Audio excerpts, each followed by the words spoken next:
Laida Krepšinio pasaulyje su Vidu Mačiuliu remia Lietuvos krepšinio federacija ir Krepšinio namai Kaune. Sveiki visi, aš esu Nedas Montvila, Kauno Žalgirio dublerių komandos. Žaidžiu su dviguba licenzija. Kviečiu visus žiūrėti Krepšinio pasaulyje. Krepšinio pasaulyje. Sveiki gyvi. Aš, kaip ir jūs, niekada nepamiršiu 1999 kovo 22, kai šaunieji Kauno Žalgirio vyrai Miunchene iškovojo pirmą kartą dalyvaudami Eurolygoje čempiono vardus. Aš noriu jums priminti, kad nauja žalgiriečių karta nugalėjo tą pačią Bolonijos komandą, tik jau virtus vardu 96-81. Ir būtent tai vyko čia Kaune. Šį kartą žalgiriečiai vilkėjo anų laikų sportinę aprangą. 99-ųjų autentiškais marškinėliais pasipuošė ir kaunietis Giedrius Šlikas, kaupintis archyvinius vaizdus apie savo mylimą komandą. O aktorius Mantas Stonkus, karščiausias kauniečių fanas, be vaidybos elemento kartu su aktorė Gelmine Glemžaite stebėjo ir vertino rungtynes. Rezultatas mums nėra svarbus, mes palaikome žaliai baltus ir nesvarbu, ar mes patenkam kažkur ar nepatenkam. Mes esam čia šventėje, krepšinio sostiniai ir taip visada bus per amžius ir už tai ačiū Žalgiriui. 12 881 žiūrovų užpildytose tribūnose sėdėjo ir Eurolygos čempionų strategas Jonas Kazlauskas, kuris viską žvelgė kaip treneris, nerodė didelių emocijų. Ne taip kaip Bolonijos virtus vyriausias dirigentas Luka Banchi. Per keliasdešimt sekundžių jis gavo net 2 techninės pražangas ir buvo priverstas palikti areną. Po to ir svečių lyderis Tornikė Šengelija prasižengė 5. kartą ir buvo įtūžęs ant viso pasaulio. Žalgiriečių vyrtreneris Andrėja Trincherė taip pat emocionalus, tačiau kai matė savo žaidėjų atsidavimą, tobulą gynybą, nereikėjo jam trumpinti savo gyvenimo. Geriausia savo rungtynes Eurolygoje sužaidė Kevariusas Gaisas. 13 taškų, 23 naudingumo balai. Apie kitą amerikietį Andrėja Trincherė pats taip sakė. Pagaliau pamatėme, kaip žydė Edmundas Sandleris. Jis lyg naktinė gėlelė, kurią sunku aptikti. Aš jau seniai galvojau, kad mums verkiant reikia antrų gynėjų greta Kinano, sugebančių pramušti varžovų gynybą ir sukurti pranašumą. Pasiekė pergalę, gerai pataikė, tai tas laiką gelbsti. Ir puolimas ir gynyba. Kai gerai gynės, gerai ir puolė. Gerai, smagu laimėti pagaliau po kelių iš eilės pralaimėtų rungtynių. Norim užbaigti sezoną gerai. Eurolygoje jos turi būti vis tiek svarbios, kai reikės žaisti ir Lietuvoje dėl titulo kovoti, tai norisi būti geroj formoje, gerom nuotaikom. Pergalė džiaugiasi visi, net ir šaunusis žalgirietis Kinanas Evansas. Mums netikėtai priėjęs prie aktoriaus Manto Stonkaus. Ne tik paspaudė jam dešinę, bet ir persimetė keliais maloniais žodeliais apie tai, kad Evansas matė lietuvišką komediją Draugų lažybos. Dėl to labai nustebo Mantas Stonkus ir mūsų laidai jis taip paaiškino.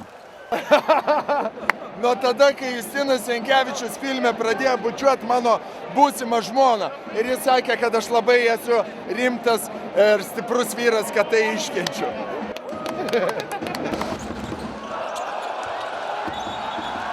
Pergalingų Žalgirio prieš Bolonijos komandą pertraukos metu buvo pagerbti šie šaunieji Eurolygos čempionai. Pirmasis į Žalgirio areną įžengė kapitonas Darius Maskuliūnas, kuris 7 metus žaidė komandoje ir 7 metus buvo trenerio asistentas ir vyrstrategas. Šaunusis šiaulietis Mindaugas Žukauskas per 2 sezonus su Žalgiriu laimėjo ne tik Eurolygą, bet prieš ją džiaugiasi dar ir Europos taurę.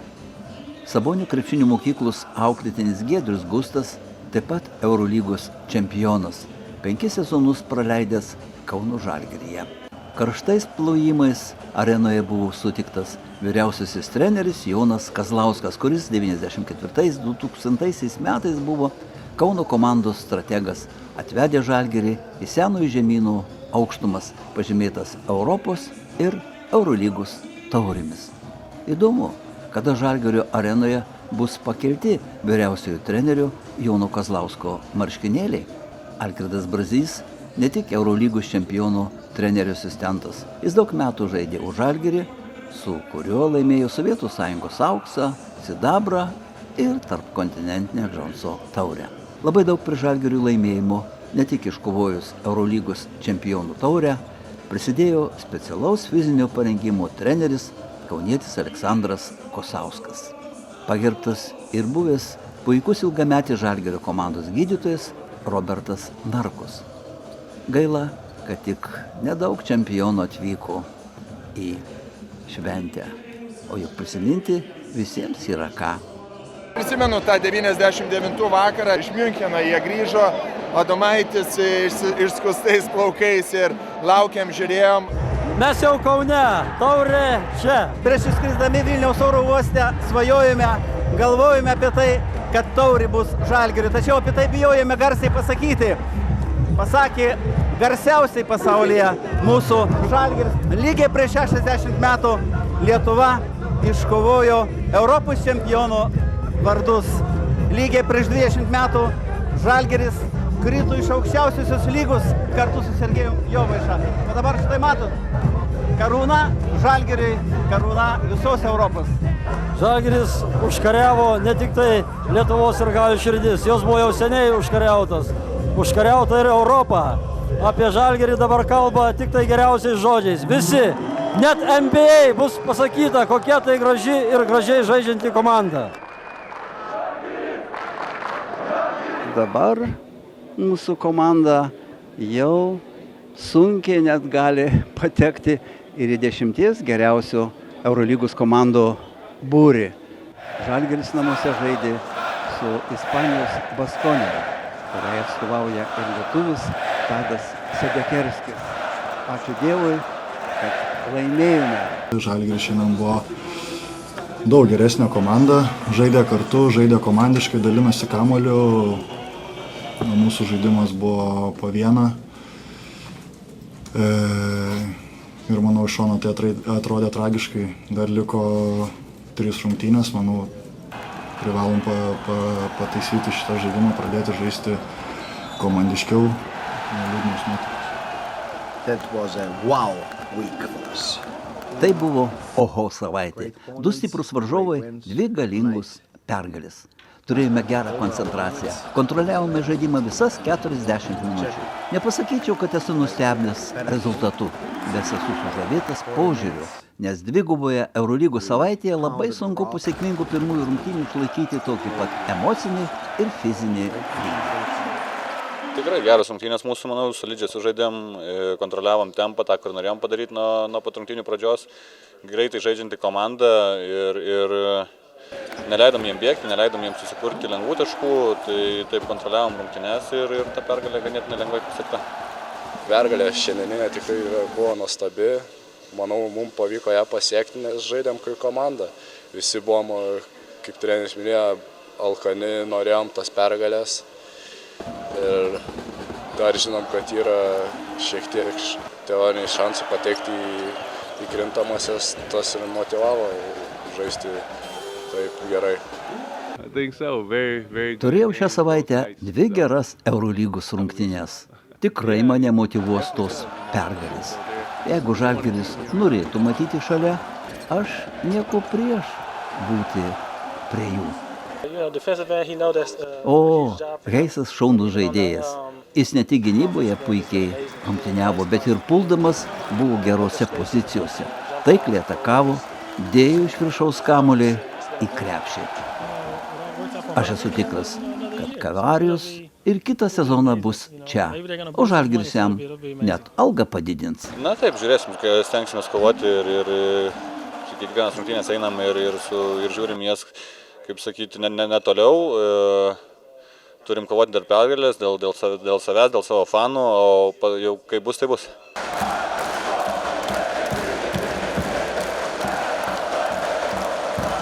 Šios savaitės turbūt tai atsiminsiu tą metimą, kuris įkrito.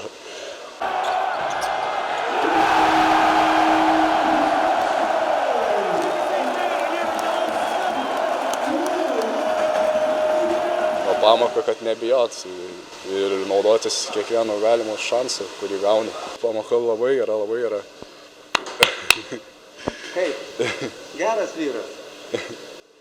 Geras vyras jau turėtų LKL žaisti šiemet, bet neduoda niek šansų. Ne tas žmogus esu, kuris dėl kažkokių skausmų praleistų tokias rungtynes, ypač kad sugrįžti Lietuvą ir žaisti čia Kaune. Tiek manau Žalgiriui, tiek ir priešininkų komandai turi būti malonu žaisti prie tokių fanų. The fans here are partner in crime with the coach. Atmosfera buvo neįtikėtina. Manau, kad sirgaliai yra trenerių nusikaltimų bendrininkai. Mes esame sudarę gerą sandorį su jais. Jie, kaip ir aš, stumia žaidėjus, kad jie žaistų dar geriau. Players to play hard, night in, night out.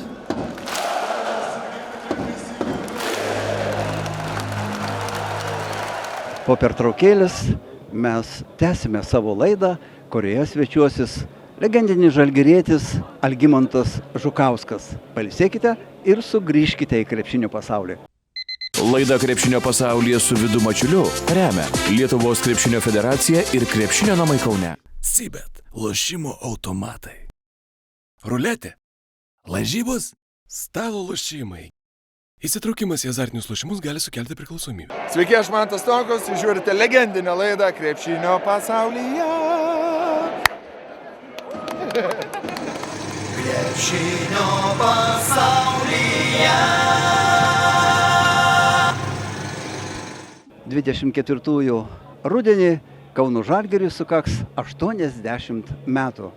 Už tai buvęs žalgirietis, puolėjas ir trenerio asistentas Algimantas Žukauskas kovo 19-ąją šventė savo jubiliejinį 80-ąjį gimtadienį ir davė išskirtinį interviu mūsų laidai.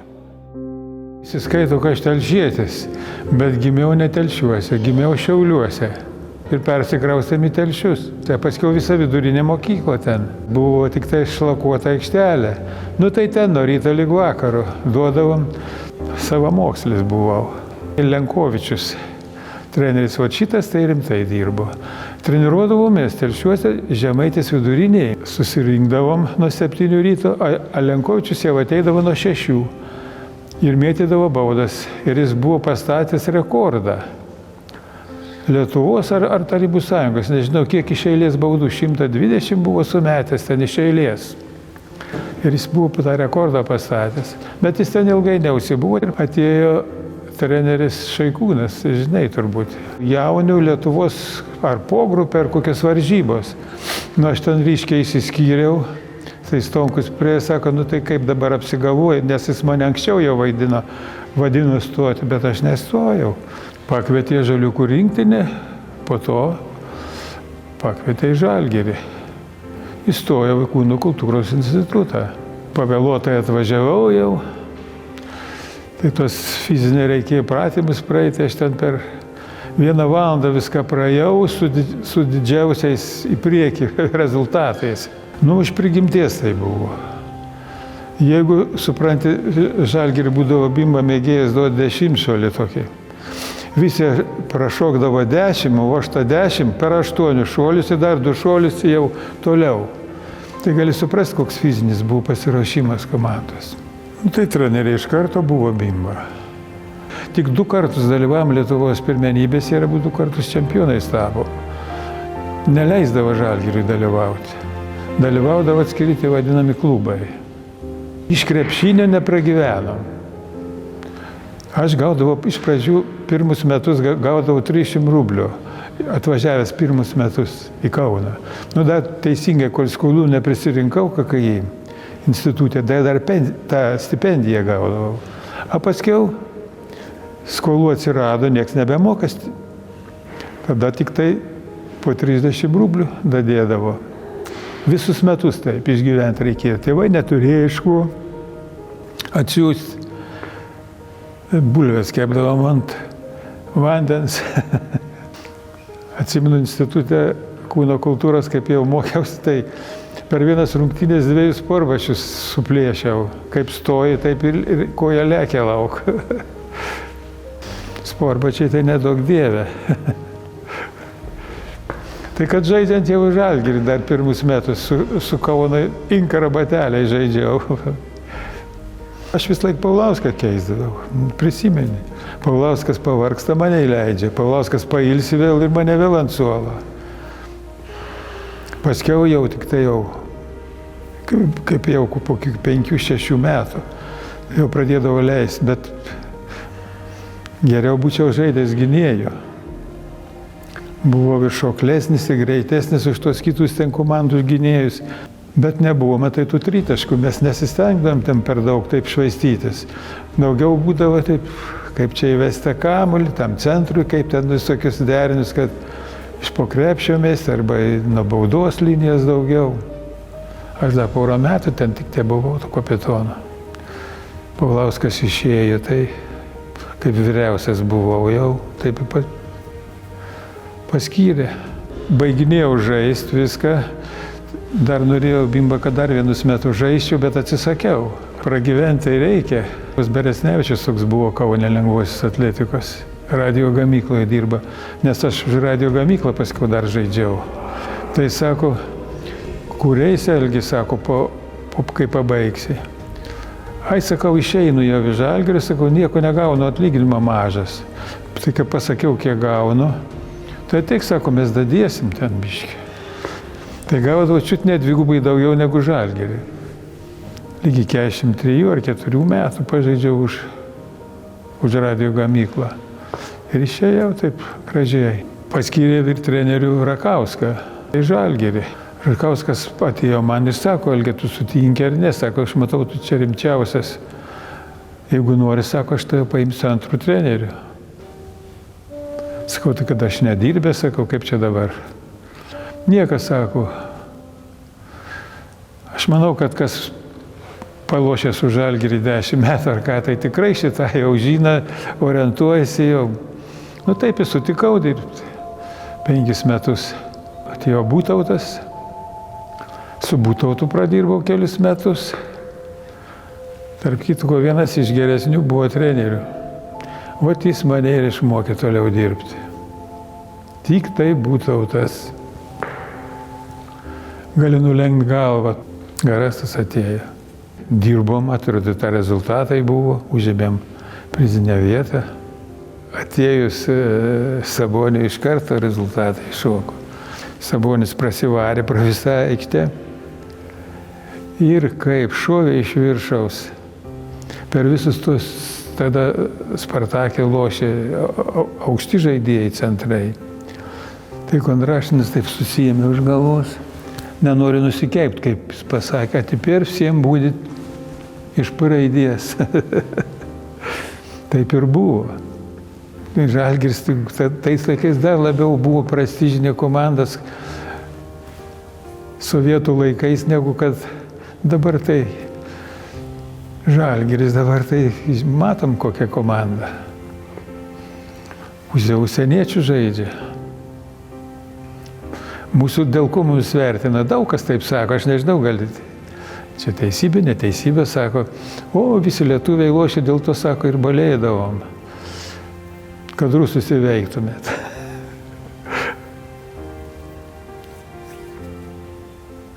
Jubiliatui Algimantui Žukauskui, kaip ir Žalgirį, bei jums skiriame dainą.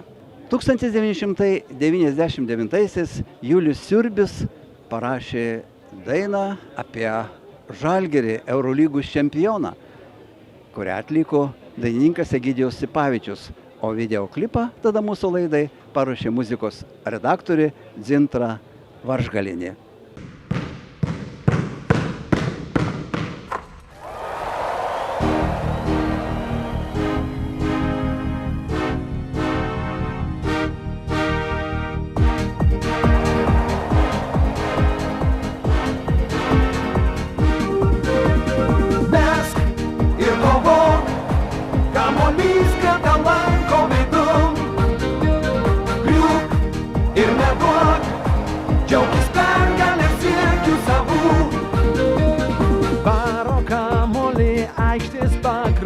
Priešas griūdamas tau po kojomis, bet šią dvikovą vyrai Žalgirio pralaimėt neleis, ne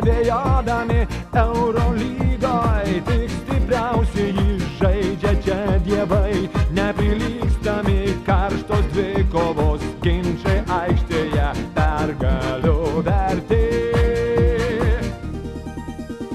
Griūk ir ateik, tavo priešas vilties to neteks. Tau akyse džiaugsmo perlai ašrus tu uždegs. Rieda kamuolys krepšinio lankų ir nenori krist, priešas džiūgauja, baudinys taiklus, tritaškis laiku, prakaito lašuos, salė užauga, žaidimo tiksliu, pakerės visus krepšinio žvaigždžių, stabili branda, Žalgirio dievai, žavi taiklumo, pergalę šventa. Mesk ir kovok, kamuolys krenta lanko vidun. Griūk ir neduok, džiaugtis pergalę siekiu savų.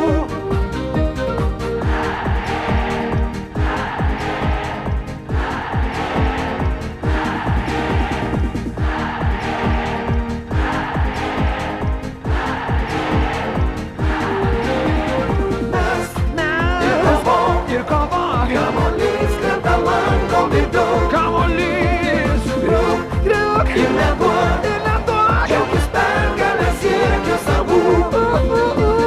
Griūk ir ateik, tavo priešas vilties tuoj neteks vilties. Tau akyse džiaugsmo perlai taškus tu uždegs.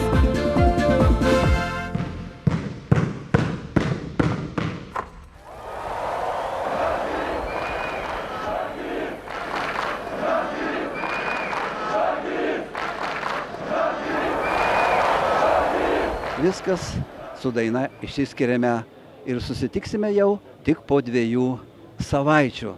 Tad gerų, gražių ir prasmingų jums prisikėlimo švenčių. Iki pasimatymo. Visų geriausių. Būkite sveiki ir laimingi. Cibet lošimo automatai. Ruletė. Lažybos. Stalo lošimai. Įsitraukimas į azartinius lošimus gali sukelti priklausomybę.